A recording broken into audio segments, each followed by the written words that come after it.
This episode is brought to you by the Fertility Awareness Mastery Charting Workbook, the first beautifully designed, fully customizable paper charting workbook designed with you in mind. With 3 years worth of charting pages, the Fertility Awareness Mastery Charting Workbook has you covered. If you've been looking for a solid alternative to charting apps, you'll love this charting workbook. The Fertility Awareness Mastery Charting Workbook is available in both Fahrenheit and Celsius editions, and it's available in spiral-bound, paperback, and ebook versions. Head over to fertilityfriday.com/workbook to order your copy today. That's fertilityfriday.com/workbook. This is the Fertility Friday podcast, episode number 334.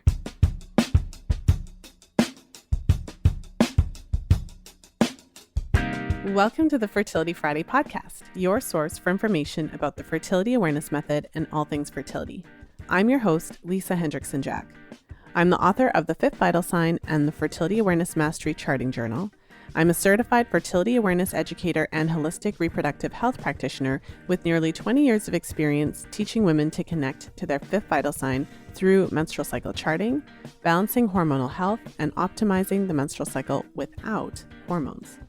I'm outspoken about hormonal birth control and its impact on fertility and overall health because you have the right to know how your body works and how artificial hormones disrupt that natural process.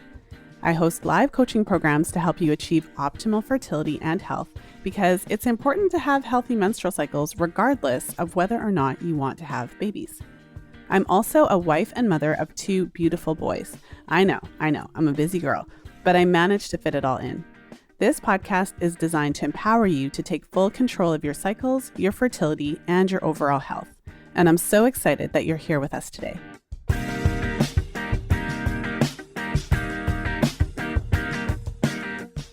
Today I'm sharing my conversation with Alisa Vitti about her new book, In the FLO. And I know you're going to love this conversation. It was such a fun and informative conversation. And we really get into the topic of, surprise, surprise, really learning to live in the flow, really getting in tune with your cycles, understanding how deep it gets in terms of how our bodies are designed in this way that is cyclical, how certain things are easier and harder at certain times of the cycle, and really demystifying that.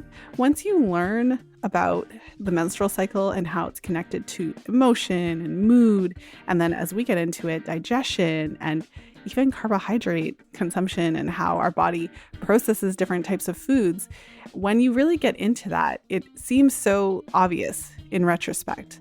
So any woman who's been charting and is beginning to be aware of how her cycles shift, how her moods shift with her cycles, or, any of these really interesting details about our health, it just seems so obvious, like, duh, of course it does. But until you are welcomed into that knowledge, many of us are just flailing, trying to figure out why. Sometimes we're super productive. Other times we don't feel like doing anything, beating up ourselves about it and just not working in the flow. So this is a conversation for you. I know you're going to love it. Let's jump into my interview with Alisa Vitti.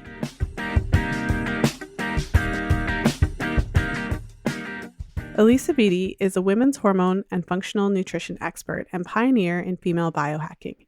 She's the best-selling author of WomanCode and her new book, In the FLO. She's the creator of the Cycle Syncing Method, a female-centric diet and lifestyle program that leverages hormonal patterns for optimal health, fitness, and productivity. As the founder of FLOliving.com, she has built the world's first menstrual healthcare platform that helps women around the world put their period issues like PCOS, Fibroids, Endometriosis, and PMS into remission naturally, and using her highly effective FLO Protocol and the FLO Balance Supplements. And I'm excited to be here today with Alisa Vitti. We are talking about her new book, In the FLO, and I'm so excited to have her here. Welcome to the show, Alisa. I am so excited to be here, Lisa. Thank you for having me. We have been wanting to hang out for a while because you wrote such an awesome book yourself. So it's nice to chat with a fellow women's health sister. It's great. Yes. No, thank you so much. It's just such a pleasure to finally be able to meet you and chat with you. And before we dive into the amazingness, which is In the FLO, I just wanted to hear firsthand from you what brought you into this work and what's your story that really made you resonate with this topic for all these years? I mean, it was a couple of things. It's funny, people have been asking me this, and at first it was just my hormonal journey with my PCOS, but that really isn't the full story, is it? It's really that it's sort of these three parts. The first part is my sex ed class in sixth grade, which is the very first time that I was exposed to the idea that I would have a period. Somehow my mother just did not, so I'm first generation. My parents come from another country, and because of that, they didn't have any of this cultural narrative running that said, oh, you have to say certain things. So I had like a lot of protected innocence around my relationship with my body, which really, I think, paid huge dividends always, because when I first heard about menstruation in the sixth grade sex ed class, I was like, are you kidding me? This is the best thing I have ever heard. I'm going to have a period. I can make babies. I mean, because literally when I asked my mom when I was younger, where did babies come from? She's like, oh, we grew you in the tomato garden, So I was like, oh, okay, great. So, when I came to that as a 11-year-old or 12-year-old, I was like, wow, I was awestruck and excited was my natural reaction to hearing this information about the female body and reproductive system.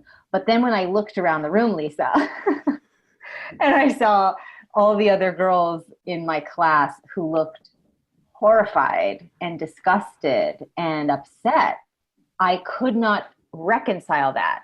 I couldn't understand why I was having this reaction and they were having that reaction. And it didn't make any sense to me. But I put a little pin in that memory for later, because then it really made sense later on.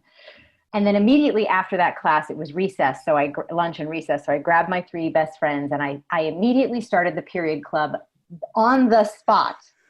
I was like, I am starting the period club. The two functions of the period club, it's like the fight club. The two functions of the period club are, one, to guess who is going to menstruate first. So here I was, before any of my training, basically doing facial diagnosis in a way, right? Because you could see estrogen's effect on the face and who is developing at which rate. And I will say I was 100% accurate as to the order in which we would be getting our periods after. Yeah. And then the second function of the period club was to take regular bathroom breaks during recess to see if anybody got it. Because we didn't know what it would feel like when you first got it. So we were just like, well, we have to go check to see. And it was like every day at lunch. So yeah, my first encounter with menstruation was joy, excitement, and then leadership, like I started something around it. Then I went into my pubescent years, and then things didn't go well. So as I predicted that I would be the last of the four of us to get my period, but I just didn't realize how last in that line I would be. So I didn't get my first period until 3 months before my 16th birthday. And I remember it very vividly. There were no pads in the house at that particular moment. And it was just a lot of brown staining, and there wasn't really much action. And then I got my period between that moment and 22, a total of like 5 or 6 times, 2 of which were chemically induced with synthetic progesterone. And then I just felt like something was really off. I remember speaking to my dad on the fence of, we were leaning up against a chain link fence, watching my younger brother play Little League, one of his Little League games. And I said, Dad, I must have been like 17. I said, something's off with me, with my body. And he's like, no, you're fine. You're beautiful. All the wonderful things you want your dad to say. But it wasn't that I was looking for that. It wasn't coming from a place of, oh, I don't feel good about the way I look. I was confused by why my body wasn't doing the things that I knew it was supposed to be doing. And I could see the development in other girls my age that I wasn't having physically. And I just thought something must be off, and again, this is before I knew all that I now know. That then progressed to full-blown PCOS by the time I was 18, 19. So I had 5'6". I tipped the scales at 210. I was covered face, chest, and back in cystic acne.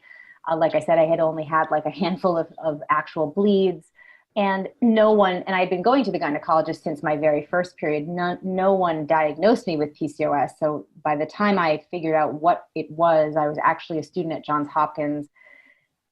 ever the science nerd. And I was researching at the library one night because what does an insomniacal, obese, acneic, anxious, depressed young woman do on a Friday night?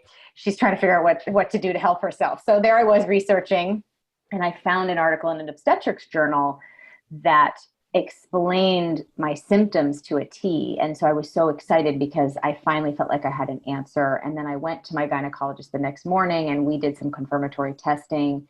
And when we got the results, she's like, you are right. This is what you have. You have PCOS. So I was happy at least to know what it was, because for that whole decade from 12 to 22, when I should have been going through normal puberty, I wasn't. And no one had any answers for me. So at least now I had an answer. But then this was the pivotal thing that happened, I think, that sort of set me on the path that I have been on now for the past 20 years, which is that when I asked her, great, what do we do? She said, well, there's nothing we really can do for you. The symptoms you're having are going to get progressively worse. The obesity is going to put you at risk for diabetes and heart disease and cancer. You're likely not going to get pregnant on your own. We'll medicate you along the way. You'll need more and more medications, and we'll just do our best to manage it. And I just had this moment in that room again, as I can remember this as clear as I remember the first time I heard about that I would have a period. There was this, it's such a strange thing to say, but there was this something said, no, that's not your future. I don't know if it was my cells, I don't know if it was my inner voice, whatever you want to say, that just said no. And so I just opened my mouth and I said, no, I don't want to do that. I don't want to start on this road of medication. She said, well, what are you going to do? I said, I don't know, but I'm going to take my very expensively trained Hopkins mind and I'm going to go figure this out. Because if one thing I had learned to do properly was research. And so that began my journey of really looking at the endocrine system, looking at epigenetics, looking at functional nutrition, looking at Chinese medicine, and then really figuring out that there was a way to approach the endocrine system that would allow you to help it turn itself back or turn it right itself, right? To recalibrate itself. And within about a year of figuring that out, I watched my body transform and drop the weight, cleared the skin, and have been ovulating and menstruating ever since. And really promised myself in that, while I was going through all the experiments that I put myself through, I promised myself that if I could figure out how to do something that should be so easy to do, that I would build a platform that would help other women who found themselves in situations like mine, because I found it to be pretty unbelievable that here we are in the 21st century, Lisa, and over half of the female population is suffering from hormonal issues for 4 to 5 decades of their life, right? While you're bleeding from puberty to menopause, right? Your first period to your last. That I would sit down with a Hopkins or Harvard trained gynecologist and hear, we can't help you. I found that to be unacceptable. And I thought, if I could do something to help, if I could build a platform that would help women get the information about their hormonal issues and get programs, products, services, one-on-one support, anything that you could possibly need to hold your hand through the confusion of how do I get out of hormonal chaos and get back into hormonal balance, that I would build that place. And so that is what FLO Living is. And I'm really proud to have built a historic and, from a feminist point of view, kind of a feminist business, because in the sense that we haven't had enough support around our hormonal health care. And so I'm really proud to have brought that out into the world for us, because we deserve it. It is time for us to change this millennia of just passively accepting this cultural narrative that we're supposed to suffer, that we're cursed because we're women, and that there's nothing to be done. This could not be further from the biological truth. And so now you know my story. Well, Alisa, you asked. Damn. I'm only a little bit passionate about what I do, just a smidge. Thank you so much for sharing your story. Wow. for all the listeners, like this is the point at which you can like reverse back and listen to it again.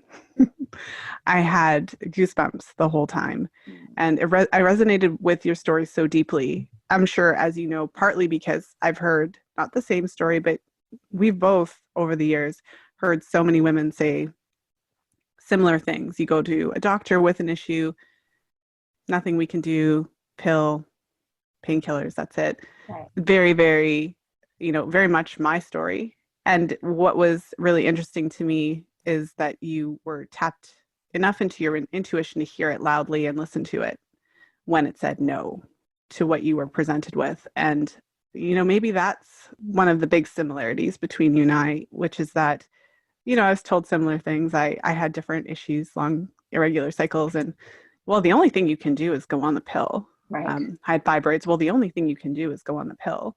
Right. In my mind, it was like, nope. And then I kind of marched out of the office and vowed to figure it out on my own. And so here we are. That's right.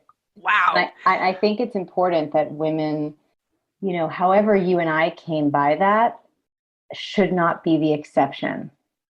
However you and I came by the ability to really tap in and trust that inner knowing should be, every woman should have that experience, because that's how you lead in your life, with certainty and conviction and clarity. It's from that click inside you, that feeling inside of you, as opposed to constantly grasping outside of you for, am I okay? What should I do? Do I want this? Right? And the disconnect that you are conditioned to have from your body when you're told a side effect that takes place from the conditioning of being told that you're cursed to have a female reproductive system is that you somehow disconnect so profoundly from your body that that's where you end up. You end up needing a leader, right? You need someone else to tell you what to do. What should I do? Am I okay? What do I want? Right? And so you spend a lot of your time and money trying to get that information from outside sources. When if you had just been given the correct orientation to your biological extraordinariness, you would have had just an immediate, oh, I know what I want. I know what I need. I know what feels right. And it's unequivocal, that feeling. And you don't need to go outside of yourself. And I really want that for every woman, because that is what embodied womanhood, empowered, like fully powered up womanhood looks and feels like. Mm-hmm. Again, that resonates so deeply. When I first started this work, I'm a charting instructor. So it very much was that excitement about like, wow, this is so neat. You can track your cycles, and it's very practical. And the longer that I'm in this work and the more I work with women, I feel like that's the icing, and it's sweet and tasty, but really we're here to connect with our intuition. I think we're here to come home to ourselves. I think it's long, long, long overdue that we have suffered millennia of negative propaganda about our bodies that has really deeply impacted us psychologically and affects the way that we make decisions and engage in behaviors around our self-care, that just really put us on a detour that wastes a lot of time. So yeah, I'm certainly excited about the possibilities that information, knowledge is power, full stop, right? So that's why I was so excited to write this book, the first book about the Infraredian Rhythm, because when we have language, when we have information, we have accurate knowledge, it just changes the trajectory of your life, period, pun intended. Yes. Okay, well, in your book, you gave a really interesting example that I would like to hear from you. So back to, I think you said it was your 8th grade biology textbook. And you were reading the way that the male reproductive anatomy was described versus the female. And I was reading that going like, really? But of course, it's not a surprise. Listen, I'm the girl that was that excited about sixth grade sex ed class. So I was waiting. Like I was like, which semester are we getting to human reproduction? I wasn't like, oh, I love biology. I was like, when are we doing that section? I was like, they marked on my calendar, couldn't wait. So then when we finally got to that part, I was like ready, eager, excited, ready to be dazzled with science. And then I was just really disappointed that I noticed. I noticed and I felt the impact of it. So I guess disappointed feels like too intellectual. So I was just reading the text and it was like, oh, the testes are this powerhouse of productivity and they do what they do every day and it's unbelievable and they never stop and it's amazing, right? And it's very positive language, right? I was more specific in the book, but that's the paraphrasing of it. And then we get to the female reproductive cycle and it was like, okay, the lining builds, the egg is released, and then if the sperm is there and there's conception, then the miracle of life takes place. If not, then the lining sheds and starting over again. She has another chance next month. And I was like, something about the way that was written, I could feel that something was being left out, even though at that time I couldn't quite put my finger on it. And I felt the energetic difference of the description. One was being heralded as the model of efficiency, productivity, and optimal functioning. And the other one was being presented as having these like two tracks, one being useful, right, in the form of conception, and the other one being useless and a waste, like, oh, it didn't happen. So now you just have this sad, unfortunate byproduct of the bleed. And just the way that landed in my heart, in my body, just felt like I didn't like the way that it felt. I felt felt misrepresentative, and it wasn't the whole story. Far from it. Combined with the historical context and leaving women out of scientific and medical testing, and then the way it's talked about. I mean, even in the Bible, right? Like we're cursed with painful childbirth forever because right? Like all of that is just not very positive. So in the book, you talk about the myths, the most common myths that, a lot of the women in my audience are familiar about regarding the menstrual cycle. I just would like to hear from you about some of those myths and basically why should we be celebrating our periods instead of hating them? We're actually programmed to hate our periods and to hate our femininity in many ways. Yeah. Well, because if we were programmed to know the accurate information, then we'd be equally powerful and we would demand more inclusivity at the table, right? And would have for all this time. And for whatever reason, that hasn't been what's been wanted. I do not proclaim to understand all of that, but it's certainly simple to see. What I will say about the myths, there are many, we've hit upon a few, but I think the most important thing that I could share today, because I know your audience is very dialed in, so I want to share something maybe a little slightly different than just the myths about, for example, cramps and PMS being normal and pain being normal. We all know that that's not true. What I think is the most toxic thing is that you are taught that to ignore this biofeedback, right? So I'm going to put this in a different way. When you have a fever, right, and now, especially in the time of COVID, right, if your temperature is elevated, right, all hell's going to break loose. Well, I mean, even before the time of COVID, when you have a fever, right, you have been culturally conditioned to think about that in a very specific way, right? You have been culturally conditioned to see that as an important piece of biofeedback. You then immediately take rapid, massive action. You stop what you're doing, your regularly scheduled life. You make the chicken soup, you go see the doctor, you take the medicine, you take your temperature regularly, you rest, you hydrate until you are better. You don't stop until you resolve it, right? So it's not just that you see it as an important biomarker. You stop your whatever you're doing in your life and you wholly focus on this until it's over and resolved.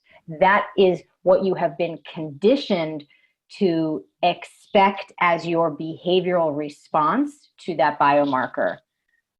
It is one of the vital signs that they take when you go to the emergency room, right? Your temperature. In 2016, the American College of Obstetrics and Gynecologists decreed that your cycle, your period, is your fifth vital sign, as is the title of your book.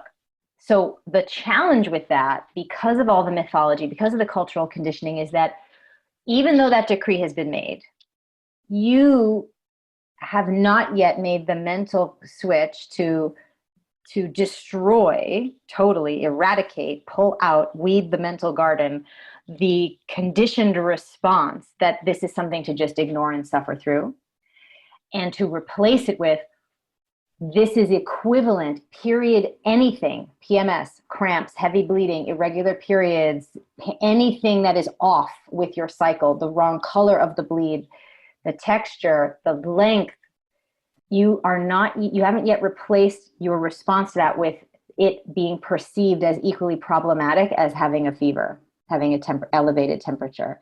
You just say, oh, it's the curse. Oh, it's PMS. Haha, I'm PMSing. We joke about it. It's a cultural joke. It's a cultural, the butt of a joke, right? Like, oh, don't mind me. I'm on my PMS week. Or then we have Shark Week. We have all these euphemisms to joke about these biomarkers. There are no euphemisms to joke about elevated temperature, elevated blood pressure, right? We don't joke about those things because they're life critical. You are in the emergency room when those things are not reading right. But we totally denigrate and just continue to sort of propagate this negative, we should just ignore this. There's nothing to be done. And what's so problematic about that, of course, is that as you have these problems 1 month, 2 months, 6 months, 2 years, 5 years, 10 years, you do nothing. You're walking around with the equivalent of a fever and you do nothing because that's what you've been taught to do.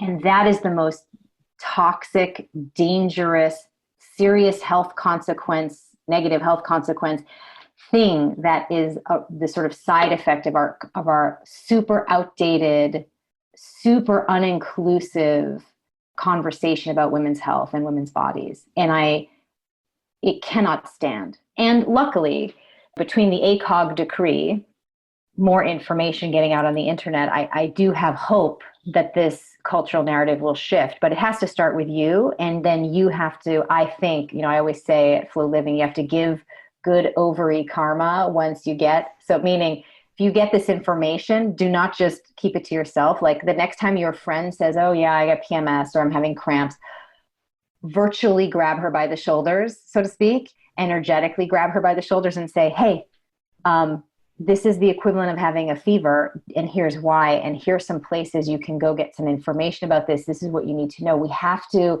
learn one and teach one, as we say in medicine, right? You learn something, you got to teach it, because that's how we're going to really change this cultural narrative. It's just so important. The root of the issue here is that we're taught to be passive victims of these symptoms, and we have to learn how to take leadership with our health. And the truth is, you can change your hormonal outcome very easily, very quickly, and very naturally. It's not complicated at all.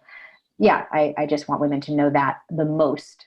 So I'm not even asking you to get to a place of celebrating your cycle yet, because what I want you to have first is, as I needed myself, the bridge of science to walk over, because where you're at today is that you are in probably utter disbelief that you could have a beautiful, easy, PMS-free, pain-free, healthy, beautifully colored cycle, right? It could, if depending on what your cycle is like, it could seem like that could be the most fantastical idea that I could present to you. But I'm asking you to walk over a bridge of facts, information, and scientific truths. And then once you go through the process and you reclaim your hormonal balance, what you will naturally be, without me having to convince you, is you will be in disbelief about how easy it is to feel good in your body, and that you wish you would have known that this could have been your reality sooner. And then you will be in a place where you want to celebrate your hormones and love your body, and all of that will flow, as I like to say. But I don't even want you to you don't even need to go there first. It will come, but you just need to walk over the bridge of science and start taking the right actions to care for yourself properly. And then everything else will fall into place. What she said. Listen, we are so on the same wavelength. Yeah. All of that. Oh my goodness. This is going to blow people's minds. I can just hear it. I feel like I can hear, because I've been doing this for so long, what people are thinking, what they're going to say. And I feel like to some extent, a lot of women obviously and understandably have resistance to this idea that even just that you could have a period without pain. I've been pushing that hard on social media in my classes. And it's just the responses I receive are just, I mean, it just reflects where we are as a culture, that you could be in such pain that you are vomiting or on the floor. And even if you're not, because I talk about those because we need to understand that women are experiencing that degree of pain. But even if you just have to take Advil for the first 2 days, the fever example is a beautiful way of explaining that, because you would do something if you had a fever, but yet still having that level of pain, just as an example of one of the possible issues you could have with your cycle. We think nothing of it. And I'm at the point in my practice where I have to actively search for this problem, because women are so resolved to have terrible periods that they stop looking for support with it.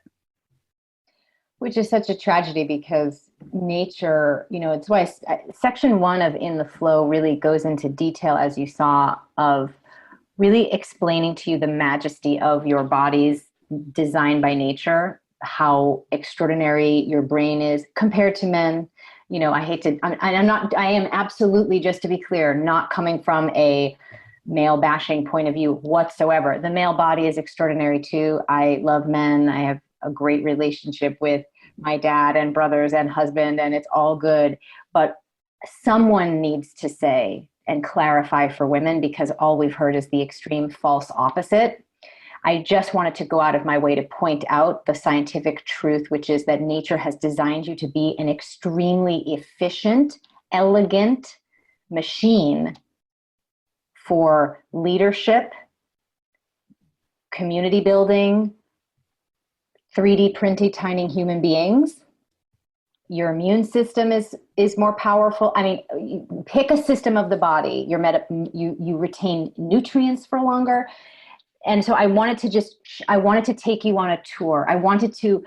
Since I'm asking you to come home to yourself, I wanted to take you on a home tour in section 1 of the book of your brain, of your immune system, of your microbiome, of your reproductive system, of your stress response system, to show you why you are so fortunate to be in a female body, because I understand what you've been told and what we've all been told. And it is just not actually biologically accurate. All the, like, the weaker sex, that vertical of the conversation, it just falls apart when you actually put the data behind it. It's quite the opposite. I'm not saying, I don't have any teeth in the game of saying we're the more powerful sex or not, but we are powerful. And if we want to just look at it from the point of view of men have their powerful biology set up, we do too.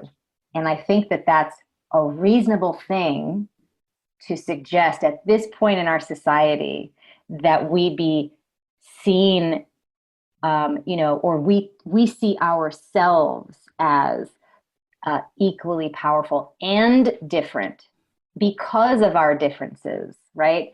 As opposed to trying to compensate for them and act like the tiny men that science views us as, right? And this was the other reason why I wrote this book, was because, well, I wrote the book for a couple of reasons.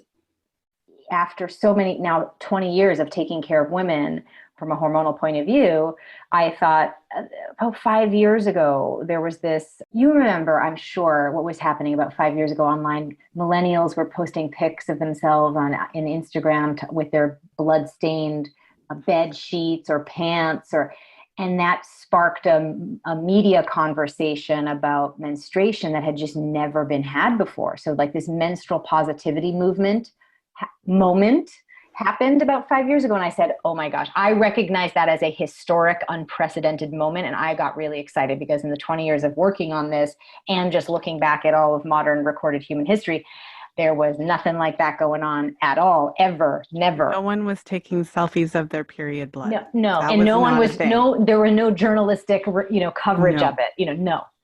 And then that sparked a lot of industry. We had companies that were popping up in the menstrual hygiene products founded by women for women, really cool. So a lot of media coverage. I said, great. Now we have more information online. We have more access via the internet globally for women. This should equal, finally, more healthy women. And I waited and waited and waited. No, it didn't. And 3-4 years in, I said that actually the statistics are getting worse. Now we have 50% of women who are struggling with hormonal issues. Why? And I'm a root cause analyzer. That's just my orientation, probably from my experience of my own health issues. Why is this happening? Why are we not getting better? Why is it that 50% of women suffer with hormones, but only 10% of men or less do? How could that be? We live in the same environment. It did not add up, right? We're all exposed to the same endocrine disruptors, essentially, right? How could it be? So I dug, and I found two things that were so important to share that I thought I would write this book to sort of share about it. One, you need to know that you're being left out of medical fitness and nutrition research. You need to know that. So it's good that you took a big breath, because we have to take that in, because what that means is every article that you read about this trend diet, this trend workout, this is the best, the research says this, or this is going to give you need to know that you as a female in your reproductive years have been actively left out of that research. And so the research that I was able to dig up actually shows that a lot of these things are contraindicated for women in their reproductive years. We can go into that if we have time. But this is why all these years you've been trying things to get healthy and they don't work for you. It's not you. And then, of course, the side effect of you trying all these things, aside from wasting time and money, and is this inner self dialogue that becomes more and more critical, more and more self-loathing. And the focus of your life, instead of being that, you were put on this earth to share your unique music in the world, whatever that is, you bring your unique creative gifts to make the world a better, more beautiful place, right? Instead of using your life for that, you have to spend your time, right, which is your most valuable currency, working on your body with the wrong approach that is only going to lead you to failure. And then you're just always on that hamster wheel of like, let me try it. Let me keep trying. And then you're totally distracted from doing what you're here to do. We got to change that, because what would happen to the world if we had all the women focused on making the world a better place as opposed to making their butt a better size? It sounds funny, but at the same time, I'm serious, right? It's legit. Right. So there's that. The medical community has known that this is a big problem because since 1996, the NIH put out sort of like a special request for researchers to include women in their reproductive years in human clinical trials, because they know how dangerous it is for women to be left out of medical research, right? Sorry. Okay. I just have to. Please. So in 1996. Yes, that's a long time ago. They had to, but 96 was long ago, but not that long ago. And they had to make a special request to put women in the science. Now, in 96. That's unfortunately not the worst part of it. As of 2016, the status report showed that progress has been slim to none. And this is what that means. What does that mean? That means when you go under general anesthesia, for example, you're being dosed as if you're a smaller version of a man. And luckily that seems to work out okay, but we could do better. And we should. It's time. It's time. I wanted to pop in with a quick message from today's sponsor, Audible. Did you know that you can listen to The Fifth Vital Sign for free when you sign up for a 30-day trial with Audible? Head over to fertilityfriday.com/audible for details. That's fertilityfriday.com/audible. Now let's jump back into today's episode.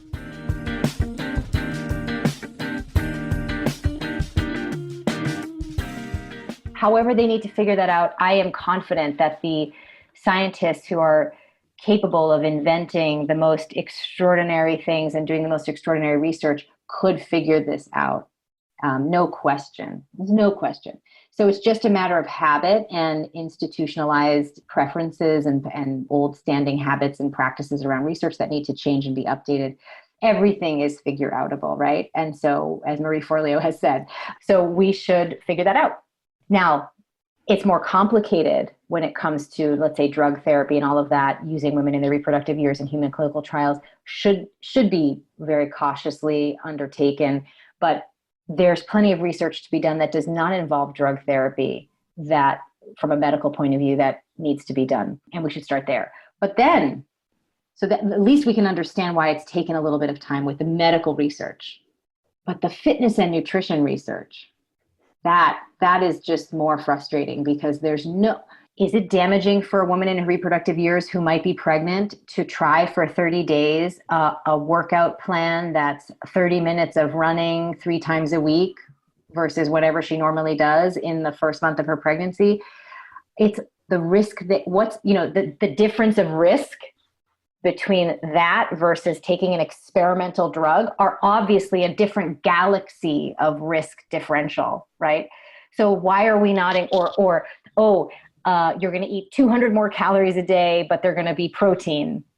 We can and should include women in their reproductive years in these nutritional studies because we need this data.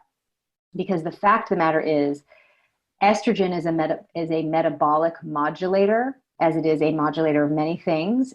And you do not have a slower metabolism. You have a modulated metabolism compared to men. Men have a static metabolism. It's the same every day. So anyway, I'm getting a little bit ahead of myself, but you don't. But we need to study that. And so that was the first thing, that we're being left out, and it's causing us to try things that make us sick. The second thing that I found was that we have this second biological clock called the Infraredian Rhythm, which no one has ever heard that term before. We all know about the Circadian Rhythm. Chronobiology is a relatively young vertical within biology, started in the late 60s, early 70s. Circadian Rhythm has been a huge interest and focus of that vertical. They just awarded the Nobel Prize a couple of years ago to 2 scientists who discovered the genes that govern the circadian rhythm in the body. We need the research to discover the genes that govern the infraredian rhythm. The infraredian rhythm is, so instead of the circadian that you experience over the course of 24 hours, the infraredian rhythm is the clock that governs that you experience over the course of the cycle, but it does not just affect your period.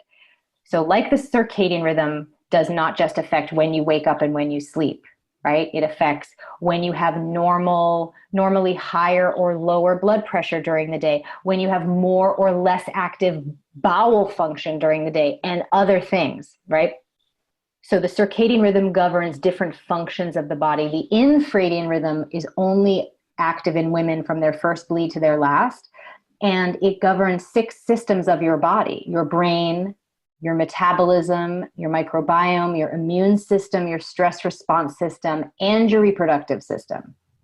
And this is why, so because you're being left out of all that research, you're doing the things that optimize the circadian clock because the male hormonal biological pattern follows the circadian rhythm.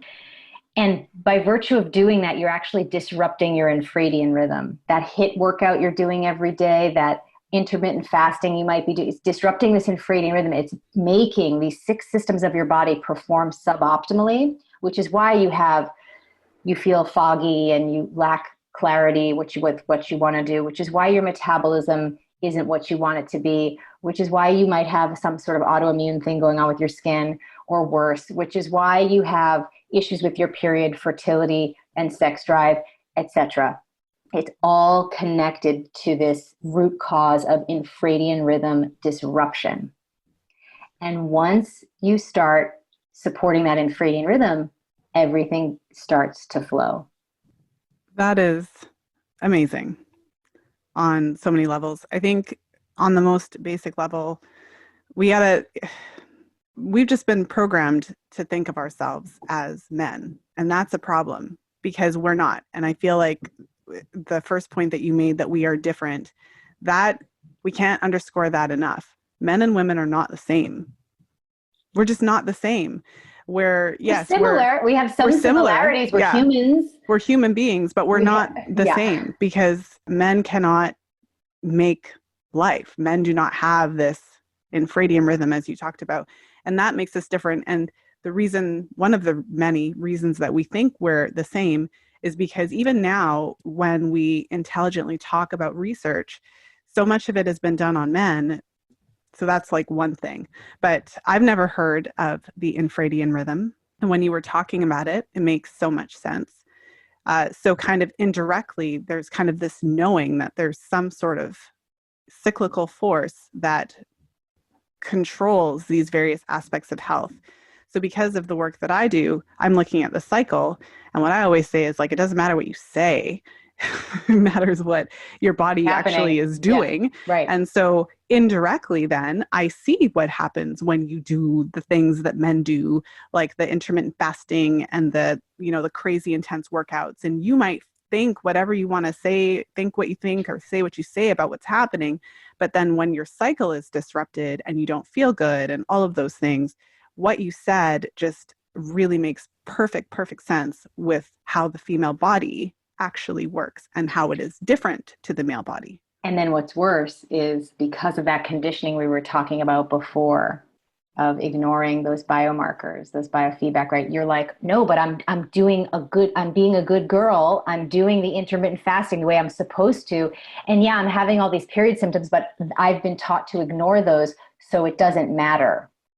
That's the worst part of it, right? It's a perfect trap. It's the container for you to stay stuck is perfect. You believe. Were we set up to destroy ourselves? I don't know. I don't want to go down that rabbit hole, because I'm an optimist. I believe I think the arc, as Martin Luther King said, I think the arc of human, the human trajectory is a positive one. And I have studied a lot of the moments of history. If you look at things are getting better, even though cleaning things up, as we're seeing right now with Black Lives Matter and everything that's going on in this conversation right now that's happening in this country, it might be challenging to talk about the things that have taken place that may not be fair, especially when we talk about women's health. I mean, there's a long history of things not being good there, even worse for women of color. But I think it's still good to have the conversations and then move forward and remake the cultural narrative to be one that is inclusive, is positive, and is accurate. Mm-hmm. One thing I'll say is that by bringing up the reality of the situation or the history, I don't believe that we need to dwell in it, but I also don't think we can gloss over the understanding of the problem and just kind of skate towards the solution. I feel like there's some value in looking at, like, how did we get here? What is the history behind this? What happened? And sometimes it's really ugly because, I mean, generations, thousands of years of repressed femininity, repressed science, repressed understanding of our bodies. I feel like if we can look that in the face and understand what's going on and not dwell in it, but understand it. Absolutely. Like you said, the bridge of science, and then like walk over that bridge of science. Maybe share with us, because when you were talking about the infraredian rhythm, I immediately had two responses. So one is that, yes, this sounds complicated. I believe you said that there were 6 body systems that are intertwined in that infraredian rhythm, and that can sound very intimidating. But on the flip side, I live in my body and I am in the flow, if you will, for the most part, meaning that I've been dancing with my cycles and my fertility and doing so in an aware fashion for the better part of 2 decades. And so although it sounds complicated, if you pay attention, and back to what we talked about initially, getting to that place where you're listening to those messages, it's actually just living your life in tune with what's actually happening in your body. So maybe share I with love the way you the said that, listeners. Lisa. Yeah, I love the way you said that. It is really, but I agree that it can feel overwhelming at the beginning, which is why each, and I know you read the book, each chapter has a chart. So you do not need to become expert in this like I am. You do not need to create a new file folder in your brain to keep all these details. There are charts that say, do this now, do that then. It's just organized for you, so it takes all the guesswork out. But essentially, once I saw this issue of, the infradian rhythm disruption, I said, okay, so what is then the method by which we need to care for our infradian rhythm? And so I created something called the cycle syncing method, which is what the book really describes in sections 2 and 3. But the cycle syncing method has 3 pillars fundamentally. It has a food pillar, a fitness pillar, and a time management pillar.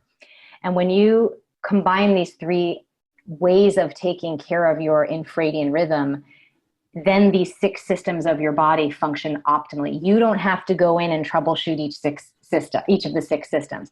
What you have to do is support the 4 phases of your infradian cycle, if you will. So you have that follicular phase, the ovulatory phase, the luteal phase, the bleeding phase. And by eating differently for each of those weeks, and I'll tell you why in a second, by working out, doing specific workouts and specific lengths of workouts for each of those phases, and then taking advantage of your cognitive strengths each of those weeks, you supercharge your metabolism, you decrease cortisol production and inflammation, and you're more productive with less friction.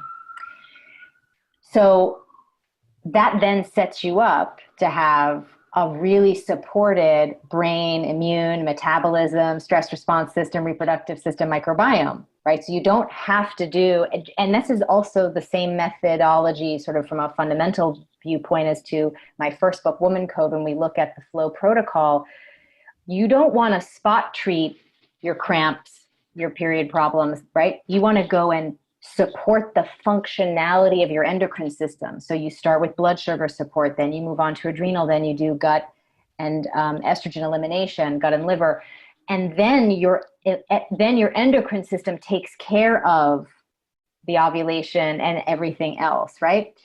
So similarly, if we go to the place where you can actually interface with supporting the correct inputs for this basic function of your body, of the infradian rhythm, then your body will do the job that it's supposed to do, that it's designed to do.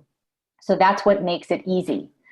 So what does this mean? This means that, for example, in the first half of your cycle, your metabolism is slower and your resting cortisol levels are lower. First half of your cycle is, as we define it, is follicular and ovulatory. So slower metabolism, lower resting cortisol levels. What this means is that you're going to eat fewer calories and you're going to do higher intensity workouts for longer periods of time, as long as feels comfortable to you. Anything over 30 minutes is great.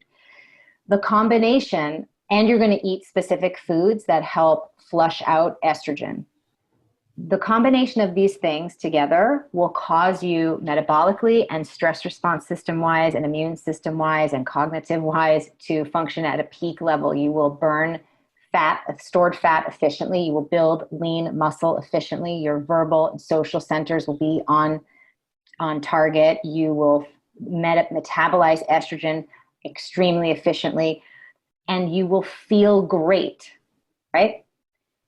Then in the second half, the luteal and the menstrual phases, your metabolism actually speeds up. You need about 250 more calories per day. This is all documented and researched, by the way. This is from third parties. This is not just me saying, oh, you need 250 more calories. This is all based on research. The book is full of so much research and studies. We couldn't even fit all the studies in the print version. There's a link to all the clinical research that I pulled for this book. It was just too many pages to print, and we thought we'd save some trees. So I pulled the most important ones to print in the book, but the rest are on our website that are listed there for the studies. Because again, I want you to feel confident that this is actually what's happening in your body. And because your metabolism speeds up, and your resting cortisol levels are higher, you must not do higher intensity training. You must not do a HIIT workout. In fact, the studies show if you do HIIT workouts after ovulation, you're going to turn on fat storage and turn on muscle wasting. So if you've ever thought to yourself, gee, I don't understand, I'm so dedicated, I'm so committed, I'm so disciplined, and at the end of every month, I feel like I've gotten nowhere, that's not in your head. You've actually, by restricting calories and doing the same HIIT workouts every day for the whole infradian cycle, you undo what progress you make in the first half of the cycle. In that second half, you undo it, you reverse it. And then that's the best case scenario. The worst case scenario is what I've seen more commonly, where women will put on weight and don't understand why. Not that I'm weight focused at all, but weight I know is an important biomarker of how you're functioning metabolically. So there's that. Your energy will be stable when you eat more calorie dense, nutrient dense foods and the appropriate amount of calories. You will eliminate binge eating, that PMS, again, the butt of the joke. Like, you're not going to devour in a zombie-like fashion bags of food that's salty or sweet versions of, like, that's going to go away. You're going to actually be able to sleep. You're going to feel energized. There'll be no mood swings, no PMS, right? You're designed to feel good all month long. But if you are going about your self-care under the premise that you're just a smaller version of a male with a slightly slower metabolism, which is the rhetoric of the diet and fitness industry, because we have been excluded from the research, then you're going to make yourself symptomatic around your cycle. In fact, that's one of the first places to look to see how bad is your infradian disruption. You could ask, how bad is your PMS? How bad is your period? From a symptomatic point of view, how big is the symptom load? And the more of that you have, the more you feel like you're not the same person first half of the cycle to the second half.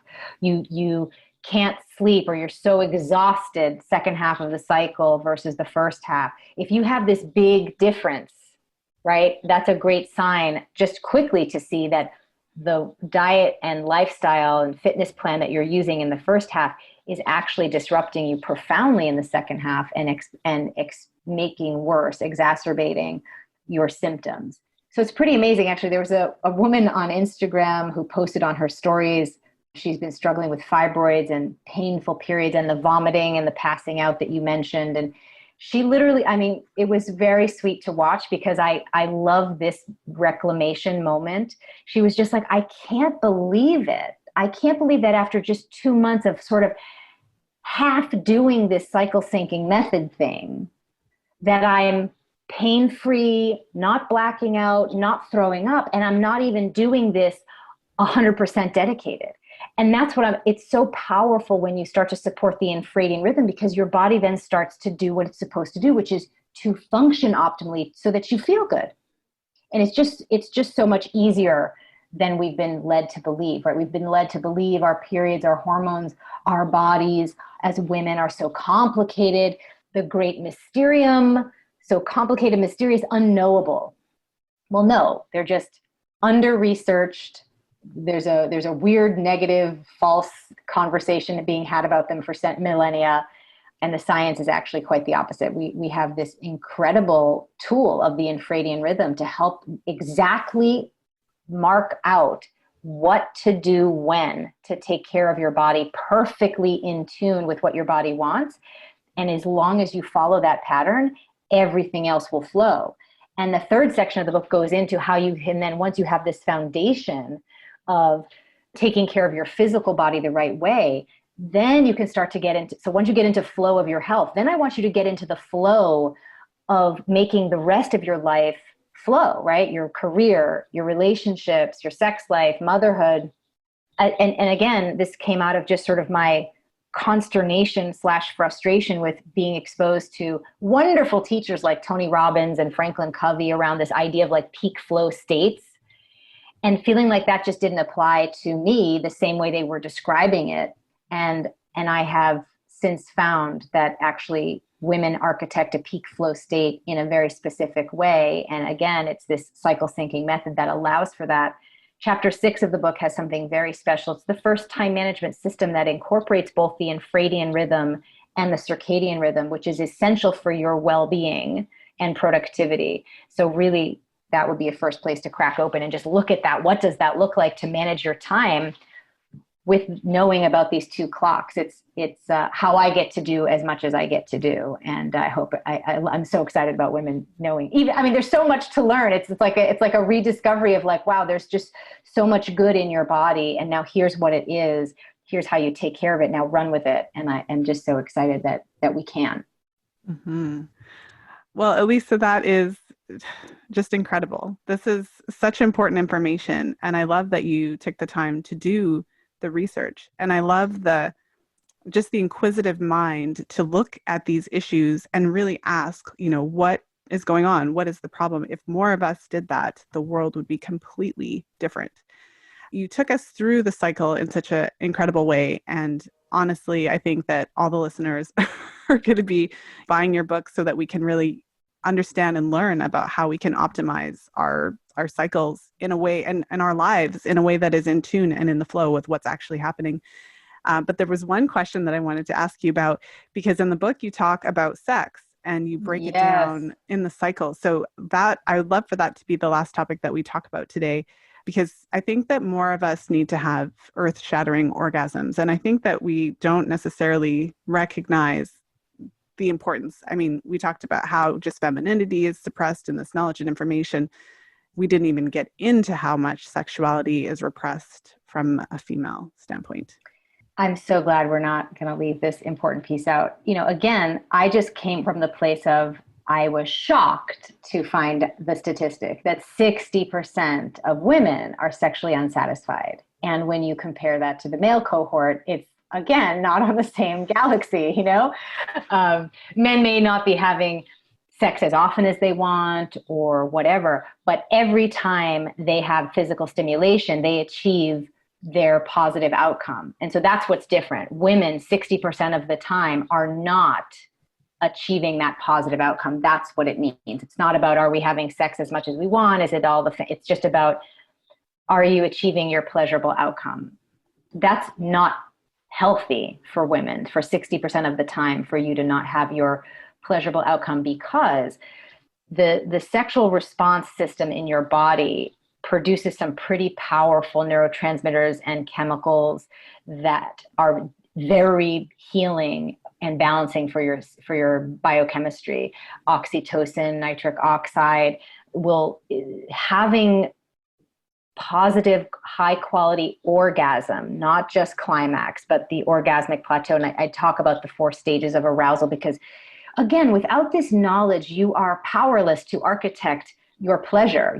You cannot do it. You have to know the map. Think of this book, In the Flow, as, I remember when I was trying to come up with the subtitle, my husband was like, why don't you just call it like the blueprint for living as a woman? And I'm like, we don't like the idea of a blueprint, but in fact, we don't want, but in fact, it really is like mapping exactly out for you. So there's no question or confusion, the map of yourself, your body and how you function, so that you can always get what you need. And what you need is to have quality orgasms, because they're so hugely beneficial.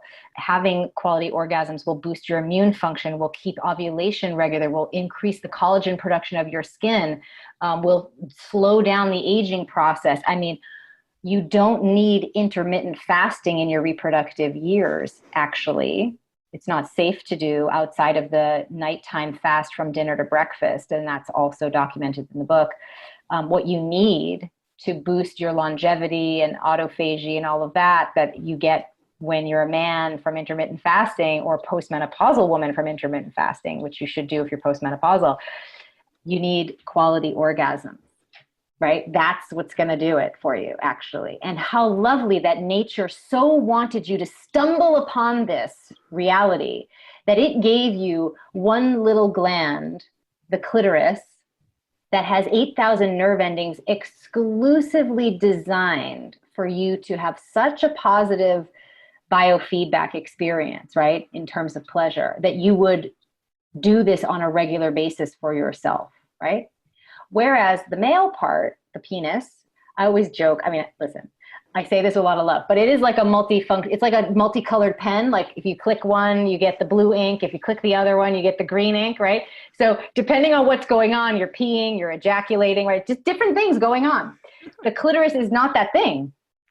In fact, the whole female genital structure is extremely specific. There's a urethra for urine, there's a vagina for vaginal fluids and the delivery of babies and menstrual fluid, menstrual flow. And then there's the clitoris, also separate for pleasure. So that in and of itself should tell you just how nuanced and special your urogenital structure is, but also how important it is for your well-being because it's that separated out. Okay, then you have these 4 stages of arousal, etc., which you can read more about in the book because I know we're sort of running out of time here. But what I will say that you should know is that climax is not where you want to put your focus. Climax is great. You do get a lot of benefit from a nitric oxide, oxytocin push, and a cortisol flush.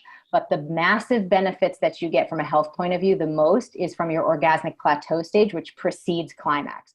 Think of your whole arousal process as going from 0 to 10. You want to stay between a 4 and an 8 to maximize your orgasmic plateau, right? Once you cross over the 8, you know what happens. You're feeling like it's going to happen, and then you're at 9, and then boom, 10, yay, climax, you're done. And then you got to stop. And worse if you've used a vibrator because now you've short-circuited your nerve endings. And you know what happens when you try to squeeze out another orgasm or another climax with your vibrator. It's like not as good. Your clitoris is like, please stop. And then you got to like wait 3 days before you approach it again, right? It's too strong. It doesn't need that much stimulation, the clitoris, for these 8,000 nerve endings. So what you need to do is use your hand, okay? And you need to approach the clitoris. And I'm going to tell you also something about the Infraredian rhythm that is really important because you think that sometimes you have a great response and you don't know why. And then you think other times it's flat and you don't know why. And what I want you to know is that your infraredian rhythm will impact the way you experience your sexual desire and sexual response. So, well, in the ovulatory phase and the luteal phase, these are your wet phases that are driven by testosterone. So that means you don't need lube and you're going to be naturally primed to be interested in sex during these 2 phases. The bleeding week and the follicular phases are your dry weeks where you must start, before you start any activity, whether it's solo play or partner play, you must incorporate lubricant because you will not naturally make it. So if you've had this story in your head of like, you have to get self-lubricated or something's wrong with your sex drive. No, nothing's wrong with your sex drive. You have 2 dry phases and 2 wet phases. And you should use lube during the dry phases. Otherwise, you're going to have friction. Friction equals pain. Pain is the opposite of pleasure. You're not going to architect your pleasurable outcome. And because it's not a testosterone-driven set of 2 phases, the follicular and the bleeding week, you need to use different types of foreplay to get you in the mood, not the clitoral foreplay, but the brain foreplay. So you have to engage your other big sex organ, which is your brain. And I have suggestions for what to do. There's a chart in chapter 8 of the book that takes you through how to really architect a pleasurable outcome every time with different types of foreplay, different types of dates, different things that are going to help you optimize your sexual response overall, because what you should have is a pleasurable outcome each and every time. And it's possible. 100%. Yeah, I think it's hard. This is one of those things where we're not told about this. One of my best friends put it really succinctly, I'd say, in sex education class, boys are taught about their orgasm. It may not be called that, but at the end of the day, they get to learn about wet dreams and ejaculation and how to achieve that. Pop-up erections. Yeah. And we learn about how to keep ourselves clean while bleeding. So it's completely different message because the orgasm aspect is not ever mentioned. Well, at least in my experience. No, it's not. So, what's worse is that then you learn about what you believe is normalized sexual female response from the pornography industry, which is created by men for men. And it's it's not biologically representative of your actual sexual function, right? Not at all. Now, the good news is is a whole movement happening within the pornographic industry of women directors creating visuals for women by women that do more accurately depict how long it takes and what is needed to achieve a pleasurable outcome. So that is happening, and I am thrilled that that is happening because it just means more inclusivity and more reality. And that will then create a shift in our beliefs about what we if you have the belief that you should go from a busy, stressful day to having your clothes taken off and then immediately being wet and then achieving an orgasm 60 seconds later or something to that effect, your version of that story, that is absolutely ludicrous and also doesn't serve you. Like, you will not have your pleasure, right? It is more realistic that it will take you some time to unwind mentally, to get into your physical body. That could take a half an hour of focused effort. And then anywhere from 10 to 20 minutes of clitoral stimulation for you to achieve a proper, full-blown orgasmic plateau and climax that you deserve, that your body is designed to do. And I think putting that sense of timing to it is important, because you don't know and you've never been told, and you're basing it off of porn, which is like, it's like, right, it's immediate, which is not how it happens. Yeah. And there's nothing wrong with you and your physiology. Apologizing because it takes so long. This is the conversation, the theme is that we just have not been taught how our bodies actually work. And Correct. This is symbolic of us reclaiming that. That's right. What this conversation is about. That's right. Alisa, I could talk to you all day. Legit. We may have to have a virtual coffee. We should. I would love that. Oh, this has been so amazing, so informative, so important. And I'm just thrilled that we were able to come together and have this conversation. I know I can just imagine how impactful and powerful this will be for my listeners, and I can't wait to share it. Could you share with us, where the listeners can go to get your book in the flow, also your book WomanCode, just all the places and all the things? So you can get the book anywhere books are sold, but please do come to the book website to get all of your free gifts with purchase. So that's intheflowbook.com. You can even take a biological rhythm evaluation quiz there to see how disrupted your infraredian rhythm might be. So that's a really fun tool there. You can buy WomanCode wherever books are sold online. You can download the MyFLO app at myflowtracker.com, which incorporates the cycle syncing method into a period tracking app. So that really helps you keep track of what you should be doing when. If you're ready, if you've been listening and you're like, this is what I need. I know this is what I need. And you want to join a group of women from around the world who are using the cycle syncing method, you can do that with us. We have a program called FLO 28. And so you can join us at the cyclesyncingmethod.com. Sorry, cyclesyncingmembership.com. And that's where you'll get grocery lists, meal plans, recipes for each of these phases. You'll get workout videos for each of the phases, and you'll have master classes with me monthly. It's a really fun community, and we're all making the transition of living a more infraredian-oriented lifestyle there. So it's a really dynamic and interesting conversation as we're navigating the circadian environment. And then if you are struggling with period issues or any of that and you need help, you could come to the FLO Living Center at flowliving.com. And then on social media, you can follow me at FLO Living and at Elisa.Vitti. Well, we will make sure to link all of those places. Thank you so much for being here, Alisa. This has been amazing. Thank you, Lisa, for having me. Thank you for listening. If you enjoyed today's show, please share it with a friend. You'll find the show notes page for today's episode over at fertilityfriday.com/334. So I know that many of you had your minds blown, along with myself, after this conversation.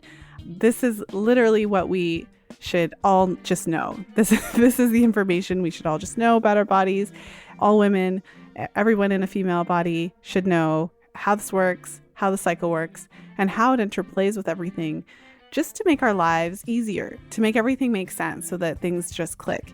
And it doesn't mean we're always going to be perfectly living our lives in such a way, doing everything, I'm only going to do certain things in my pre-ovulatory or my post-ovulatory. It doesn't mean that it has to look like that, but it just gives us the option and the insight for really optimizing our lives when we're ready, and even just being aware so that we're not beating up ourselves. Even if we did everything the same, but just had this knowledge so that we could just give ourselves a break when we're feeling tired or down or whatever it is, instead of feeling like we need to perform. And even just recognizing that the world was really designed on this male circadian 24-hour cycle, and our bodies were not. All of these pieces of information, regardless of how they play out in your day-to-day life, are so essential. And obviously we should know this and we should have this. So thanks again, Alisa Vitti, for coming on the show. This was such a great conversation. Make sure to grab her book, In the FLO. I mean, if you haven't already, it is a great resource, so full of useful, tangible ways to, as much as I kind of hate that word hack, it really does let us hack our menstrual cycles. I mean, if men had menstrual cycles, it would be on every billboard and they would all be hacking it. And there would be programs of biohacking specifically related to their cycles and be celebrated. And this is like a big old thing. This is why I cited that If Men Could Menstruate, I shared a portion of that poem by Gloria Steinem in The Fifth Vital Sign, because it's true. Like, if men could menstruate. Actually, if you haven't read that, I'm actually going to read it because I feel like it's appropriate. Okay, so I'm not going to read the whole thing, but I am going to read a portion of it because it is relevant. So what would happen if suddenly, magically, men could menstruate and women could not? Clearly, menstruation would become an enviable, worthy, masculine event. Men would brag about how long and how much. Young boys would talk about it as the envied beginning of manhood. Gifts, religious ceremonies, family dinners, and stag parties would mark the day. So I'll leave it there. So I'm reading that from chapter 1 of The Fifth Vital Sign. But the point is that men would celebrate this. We don't really do that. And not only that, we don't even often think about how our lives could be easier if we understood how our moods and everything shifts until someone brings it to our attention. It's not necessarily something innate that happens unless we're kind of made aware of it. And many women may stumble on it on their own as they get a bit older out of necessity, when they really start to notice that these patterns are cyclical and not just random. And so with that said, you are going to love next week's episode if you liked this week's episode, because we're going basically on the same wavelength. I'm sharing my interview with Jenny Hulbert, and in that interview, we are talking about exercise as it relates to the menstrual cycle and how to really optimize our approach to exercise and fitness based on the menstrual cycle. It is wild. I love talking about these topics. And so with that said, I hope that you enjoyed today's episode. If you know someone who could benefit from today's episode, make sure to share it. You'll find the show notes page for today's episode over at fertilityfriday.com/334. And so I hope you have a wonderful weekend, whenever you're tuning into the show. And of course, as always, until next time, be well and happy charting.